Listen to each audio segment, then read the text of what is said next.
안녕하세요. 금천구에서 나고 자란 금천구 시흥 235동 구의원 예비후보 엄샛별입니다. 제가 금천구청에서도 직원으로도 잠시 일을 했었고, 그리고 금천마을공동체지원센터, 그리고 금천구 마을예술창작소 이렇게 행정을 서포트하거나 행정 안에 들어가서 근무하면서 주민들과 주민의 의견을 의제로 만드는 일들을 지속해 왔습니다. 근데 이런 일들을 하다 보니까 결국에 변하지 않는 그 틀이 있고 벽이 있더라고요.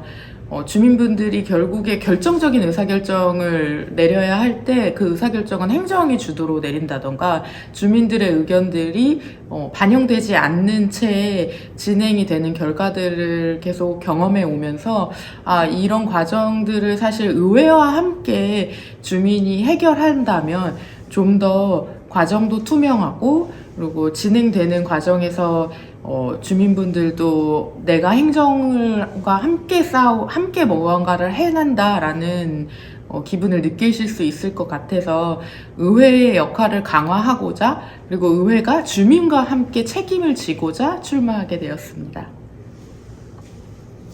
보통 크게 출근 인사와 오후 일정, 그리고 저녁 인사 이렇게 세 가지로 나뉘어지는데요.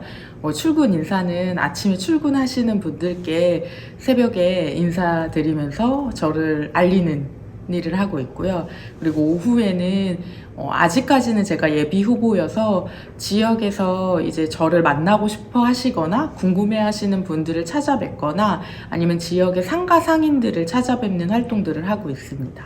그리고 저녁에는 마찬가지 이제 퇴근하시는 분들께 인사드리면서 이름을 알리는 데 초점을 두고 활동하고 있습니다.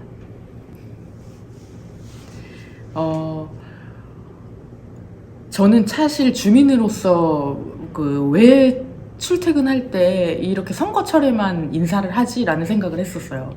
그리고 그게 굉장히 못마땅한 사람 중에 하나였는데, 실제로 예비 후보자로서 선거운동에 출퇴근 인사를 드리다 보니까 주민분들을 뵐 수 있는 기회가 유일하더라고요.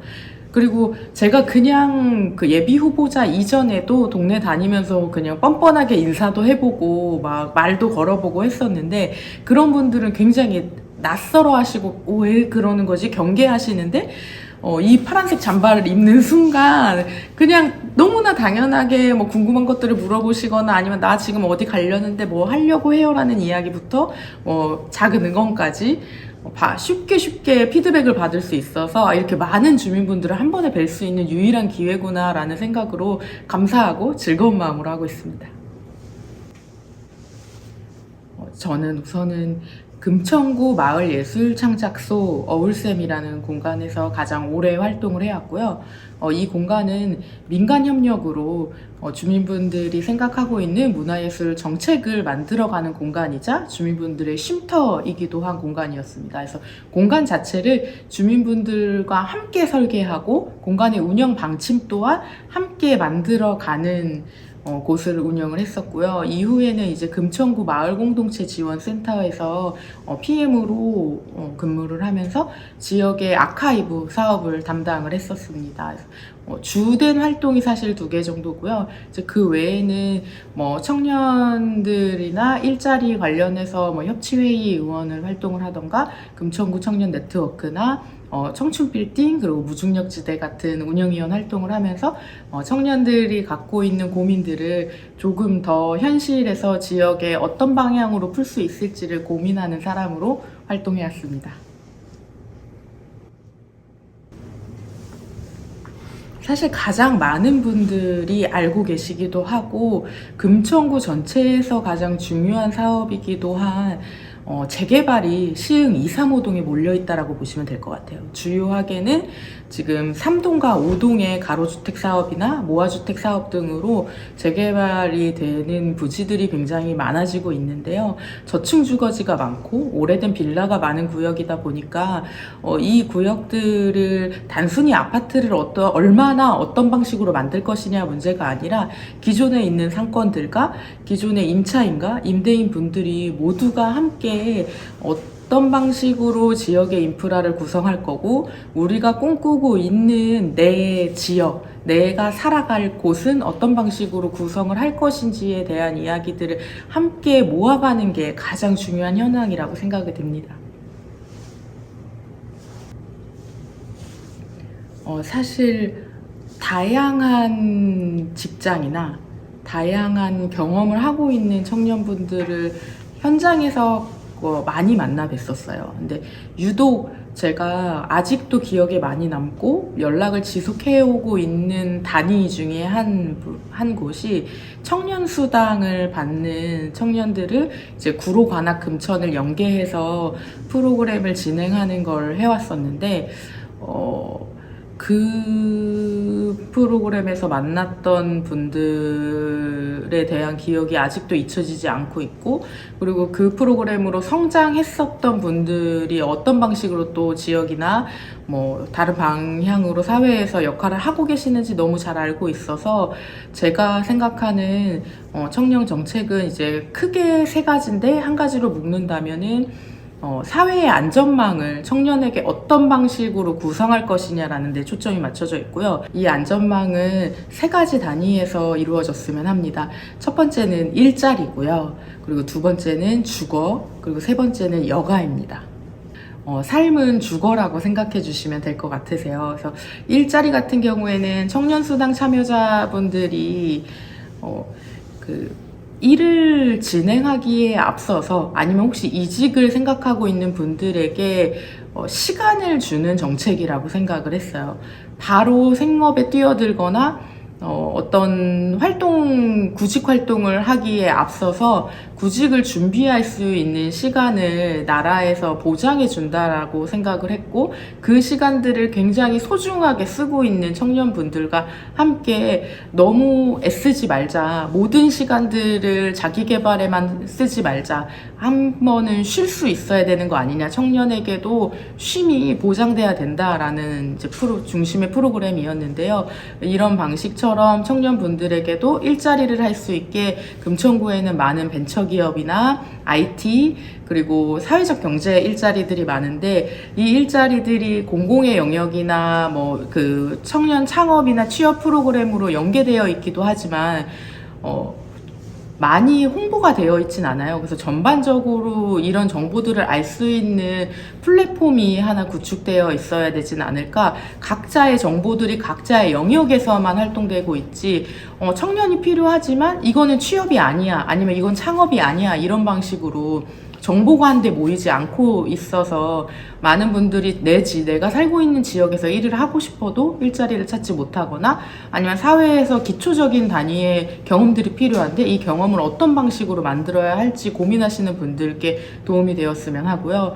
또 하나는 이제 여가 생활 같은 경우에는 앞서 말씀드린 것처럼 대부분의 청년들이 사회에서 당연히 퇴근을 하고 나서도 자기 개발을 했으면 하고, 학교에 다니면서도 취업을 위한 공부를 따로 해야 되는 상황이에요. 그러니까 뭔가 내가 마음 편히 쉬고 마음 편히 행복한 시간들을 나를 위해 쓰는 것들이 금기되어 있는 것 같은 분위기이다 보니까, 당연히 청년들도 내가 열심히 일상을 보낸 만큼 즐겁게 나를 위해 쉬어야 한다라는 개념에 이제 취미를 만드는, 문화생활을 즐길 수 있는 정책들이 만들어져야 되지 않을까라고 고민하고 있습니다. 지금 사실 공약이 다 정리된 상태는 아니고, 이런 기반으로 하여금 청년들에게 사회적 안전망이 지역 안에서 어떤 단위에서 기반을 만들지에 대한 이야기들을 지금 같이 주민분들과 논의를 하고 있습니다. 네, 사실 금천구만 특정해서 정책의 방향성이 어떤가라고 얘기하기는 좀 어려운 상황이기는 해요. 왜냐하면 재단이 출범한 지 얼마 되지 않았고, 금천구에서 문화예술 정책들이 중장기적인 관점으로 지속되어 온 사업들이 굉장히 드뭅니다. 그래서 이런 상황에서 저는 가장 크게는 제가 또 진행해왔던 생활문화 사업들이 다른 관점에서 진행돼야 된다라고 보고 있거든요. 이제 이 다른 관점은 뭐냐면 지금까지의 생활문화의 사업들은 동아리 중심의 장르 중심의 사업들로 이루어져 있었습니다. 그래서 이제 장르 중심이 아니라 생활 예술을 하면서 내 삶에서 얼마나 만족도를 느끼느냐, 그리고 그 만족들을 어떻게 지역사회에 다시 공유하는가의 차원으로 고민하면서 협력 체계를 함께 구축해 나가야 되지 않을까라는 고민을 하고 있고요. 이게 동아리뿐만 아니라 개인으로도 확장될 수 있고, 장르가 아니라 나의 일상의 만족감, 여가 생활을 하면서 삶이 변화되는 모습들을 지역에서는 어떤 식으로 정책의 성과들로 반영할 것인가를 고민해야 되지 않을까 싶고요. 지금 이제 문화재단이 들어오면서 아무래도 이제 예술가분들과 주민과 커뮤니티를 만드는 사업들이 중심이 되고 있는데, 예술가분들은 사실은 본인의 작업을 알리고 싶어 하고 작업에 집중하고 싶어 하세요. 그분들을 소모하면서 프로그램을 만들어서 주민과 단기적으로 계속 프로그램의 강사로서 예술가들을 활용하는 사업들이 얼마나 지역사회에 유의미할지에 대한 고민도 좀 필요하지 않을까라는 생각을 하고 있습니다. 사실 지금 말씀드리고자 하는 이 지점 때문에 제가 구의원이 되겠다라고 결심을 하게 된 가장 큰 요인이거든요. 사실 그동안의 시민활동들을 하거나 행정 영역에서 중간 조직 지원자나 아니면은 구청 직원으로서 사업들을 지역에서 행해 왔을 때 결국에 도움을 요청하고 싶고 내가 생각하고 있는 지역 문제들을 공론화하고 싶은데 어떤 방식으로 어떻게 해야 될지 주민은 모르거나 중간 조직 지원자들은 어쩔 수 없이 행정에 소속이 되어 있는 책임감이나 아니면 혹은 뭐라고 해야 될까요? 그런 어쩔 수 없는 상하 구조를 갖게 되거든요. 수평적인 구조로 파트너로 일하는 게 당연히 목표이긴 하지만 어쩔 수 없이 상하 관계로 진행이 되다 보니까 의제를 끌고 갈 수 없는 상황들이 생겨요. 이제 그럴 때 도움을 요청할 수 있는 구조가 사실은 금천구 의회인데 행정을 견제할 수 있고 주민의 의견을 받아들일 수 있는 구조인데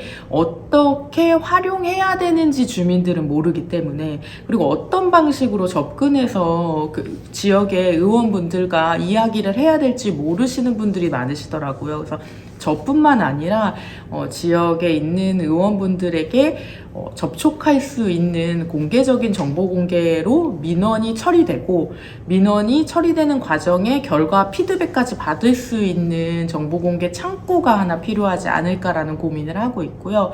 저는 개인적으로 이제 다양한 단위야 다양한 세대분들과 소통을 하고 싶은 욕심이 있기 때문에 모두가 일하는 시간이 달라요. 모두가 여유 있는 시간도 다르다고 생각하거든요. 그래서 당연히 청년이니까 SNS뿐만 아니라 쉽게는 카카오톡 같은 좀 더 가벼운 채널들을 확장해서 언제든지 지역분들의 민원을 받아들이고, 그 민원들이 저만 알고 있는 게 아니라 의회에 공유되고 제가 해결할 수 없는 단위의 일들은 또 다른 의원분들과 논의할 수 있는 구조를 만들면 좋지 않을까라고 생각하고 있습니다.